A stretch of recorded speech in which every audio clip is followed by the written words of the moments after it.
नमस्कार, मैं अर्जुन तुकाराम लड़ टीजीटी हिंदी पीएम श्री जवाहर नवोदय विद्यालय बरपेटा असम से हूँ। आज शिक्षा मंत्रालय के द्वारा हमें जो कार्यक्रम मिला है उस कार्यक्रम का नाम है प्रेरणा।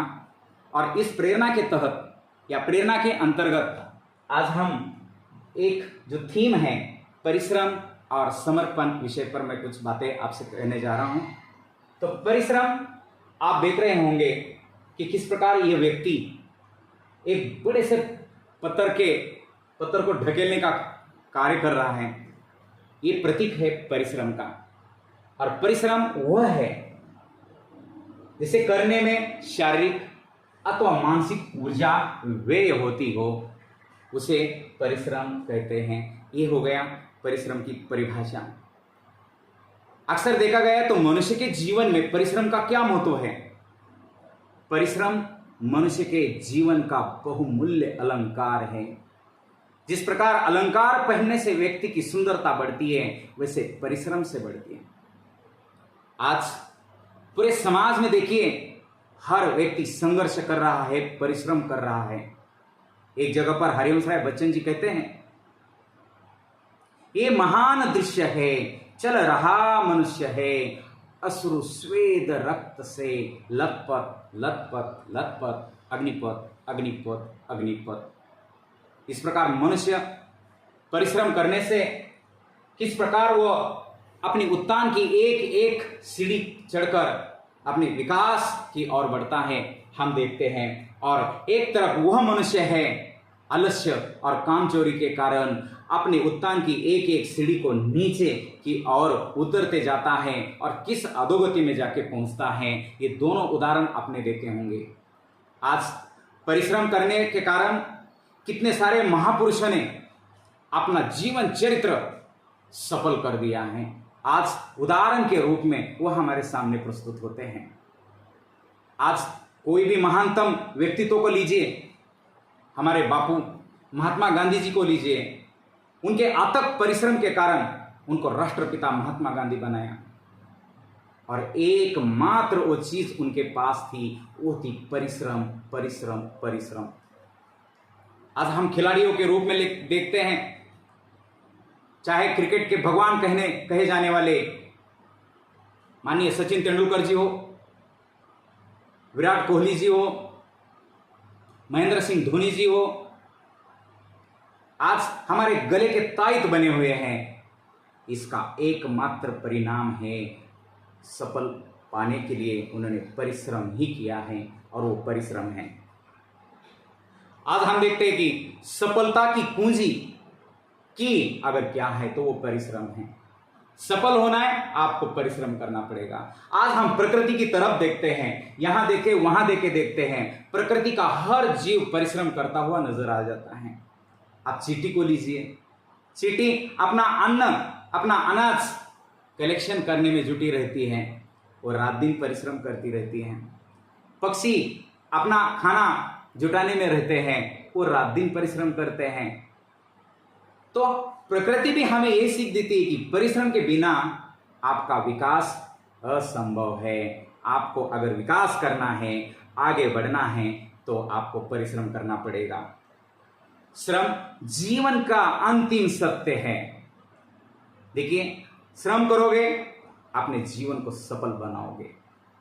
अगर आप इसी को अगर कामचोरी के रूप में लेंगे, आलस्य के रूप में लेंगे, तो निश्चित आपको अधोगति की तरफ जाना पड़ सकता है। श्रम मनुष्य को आगे बढ़ाता ही नहीं है, तो उसको ऊंचाई तक पहुंचाने का कार्य कर देता है। इसलिए परिश्रम को करना कभी भी भूलना नहीं है, परिश्रम करते रहो। साथ ही साथ मैं एक जगह पर बहुत सुंदर पंक्ति को हमने पढ़ा था, कुछ काम करो कुछ काम करो, जग में रह के निज नाम करो, ये जन्म हुआ किस अर्थ हो, समझो जिसमें न व्यर्थ हो, कुछ तो उपयुक्त करो तन को, नर हो न निराश करो मन को। देखिए, इसी में भी हमें कुछ काम करने के लिए कहा है। इसका अर्थ है हमें परिश्रम करने के लिए कहा है। हम भगवत गीता को पढ़ते हैं, भगवत गीता में कृष्ण हमें बस कर्म करने के लिए कहते हैं। कर्म क्या है? तो ये परिश्रम ही है, और परिश्रम के माध्यम से ही मनुष्य अपने जीवन को सफल बनाता है। हम देखते हैं कर्म ही पूजा है। महात्मा गांधी जी ने हमें कह दिया, जो आप श्रम करते हैं, परिश्रम करते हैं, वो आपकी पूजा है। आप उसे करते रहिए, वो आपको फल देगी। मैं परिश्रम राष्ट्र की बहुमूल्य पूंजी मानता हूं। अगर हमारे राष्ट्र में हर एक व्यक्ति परिश्रम करेगा, श्रम करेगा, कष्ट करेगा, मेहनत करेगा, तो मेरे राष्ट्र को आने वाले 2047 में विकसित भारत बनाने में कोई नहीं रोकेगा। क्योंकि हमारे प्रिय प्रधानमंत्री नरेंद्र मोदी जी ने सपना देखा है कि 2047 में विकसित भारत बनाने की जो उनकी संकल्प है, उस संकल्प की पूर्ति के लिए हमें क्या करना पड़ेगा? मेहनत करनी पड़ेगी और श्रम करना पड़ेगा। अब देखिए, इसके ही जिस प्रकार एक कॉइन होता है, कॉइन के दो बाजू कहा जाता है कि एक दूसरे से समानता पाती है, वैसे ही समर्पण है। ये कार्य करते समय हमें पूरा अपना समर्पण देना पड़ेगा। अब देखिए कि समर्पण को अपने आप को किसी चीज के लिए प्रतिबद्ध करना ही समर्पण है। 2047 में हमें विकसित भारत बनाना है, तो हमें पहले श्रम के साथ साथ समर्पण की भावना होना हमारे अंदर बहुत ही आवश्यक है। तो ये हमें समर्पण क्या सिखाता है? जीवन का सबसे बड़ा बल अगर किससे प्राप्त होता है ना, वो समर्पण से होता है। संबंधों की मधुरता के लिए समर्पण आवश्यक है। हमारे अंकल, हमारे दादा, हमारे पापा, हमारी मम्मी, हमारे मित्र, ये सारे जो हमारे रिश्ते नाते हैं ना, वो समर्पण के बल के ऊपर आधारित है। अगर हम उनको समर्पित नहीं है तो रिश्तों में कड़वाहट आ सकती है। तो इसलिए हमारे रिश्ते बनाने में समर्पण बहुत ही अहम भूमिका निभाता है। लक्ष्य प्राप्ति के लिए समर्पण। हम बोलते हैं कभी कभी हमारे क्लास में ऐसा एक आध बच्चा तो होता ही है कि वो बच्चा क्या कर देता है कि ज्यादा पढ़ता है, ज्यादा पढ़ता है, ज्यादा पढ़ता है। कुछ लोग उसको किताबी कीड़ा बोल देते हैं, कुछ लोग किताबी बोल देते हैं उसको। हाँ जी हाँ, किताबी होना ही उसका समर्पण है। एक भक्त का अपने आराध्य के प्रति पूरा समर्पित होना ही उसका समर्पण है। तभी तो जाकर वो अपने इच्छित लक्ष्य को प्राप्त कर सकता है। इसलिए समर्पण आवश्यक होता है। एक जगह पर महाभारत का प्रसंग आ जाता है। महाभारत में दुर्योधन और अर्जुन दोनों कृष्ण के पास मदद मांगने के लिए चले जाते हैं, और उस मदद मांगने के लिए सबसे पहले दुर्योधन पहुंचता है, और दुर्योधन कृष्ण से बहुत सारी चीजों मतलब मदद के रूप में मांग लेता है। उसमें पूरी सेना को मांग लेता है, और कृष्ण उसको पूरी अपनी नारायणी सेना जो है कृष्ण की पूरी सेना दे देते हैं। अर्जुन के पास मांगने के लिए कुछ भी नहीं बचता है। तो अर्जुन का मजाक करते हुए कृष्ण अर्जुन से कहते हैं, हार निश्चित है तेरी। अर्जुन सुन, हार निश्चित है तेरी, हर पल रहेगा उदास। हार निश्चित है तेरी, हर पल रहेगा उदास। माखन दुर्योधन ले गया, छाछ बची है तेरे पास। इसके ऊपर सुंदर शब्दों में अर्जुन ने मात्र अपने सखा, अपने मित्र कृष्ण को उत्तर दे दिया है।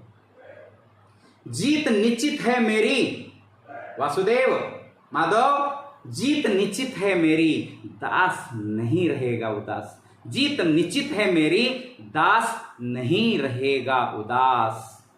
माखन लेकर क्या करूं, माखन चोर जो है मेरे पास। इसी प्रकार का जो समर्पण है अर्जुन का कृष्ण के प्रति, अपने मित्र के प्रति, अपने सखा के प्रति, उनको पूरा विश्वास है निश्चित जीत मेरी है। क्यों? क्योंकि मेरे कृष्ण मेरे साथ है। तो इस प्रकार का जो समर्पण है, वो समर्पण हमारे विद्यार्थी जीवन में भी काम आने की चीज है। हमें हर चीज में समर्पण लगाना है, समर्पित होना है, तभी तो जाकर उसका फल, उसका जो हमें फायदा मिलने वाला है वो मिल जाएगा। अब देखिए, किसान अपने मुट्ठी में बीज लेता है और वो बीज जमीन के अंदर छोड़ देता है।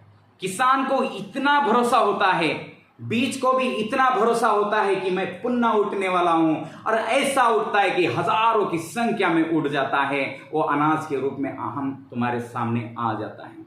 ऊपर उठने की इच्छा, उसका जो विश्वास है, मैं समर्पण विश्वास से पैदा होता है। मैं बोलूंगा कि समर्पण का अगर माता कौन है, जन्मदात्री कौन है, तो विश्वास है। विश्वास से समर्पण उत्पन्न होता है। तो ये समर्पण और परिश्रम दोनों एक ही कॉइन के दो बाजुएं हैं। दोनों के होने से ही हम इच्छित लक्ष्य को प्राप्त कर सकते हैं, अपने जीवन को सफल बना सकते हैं। विद्यार्थी जीवन को सार्थक बनाने के लिए ये दोनों गुणों का होना बहुत ही आवश्यक है। बहुत बहुत धन्यवाद।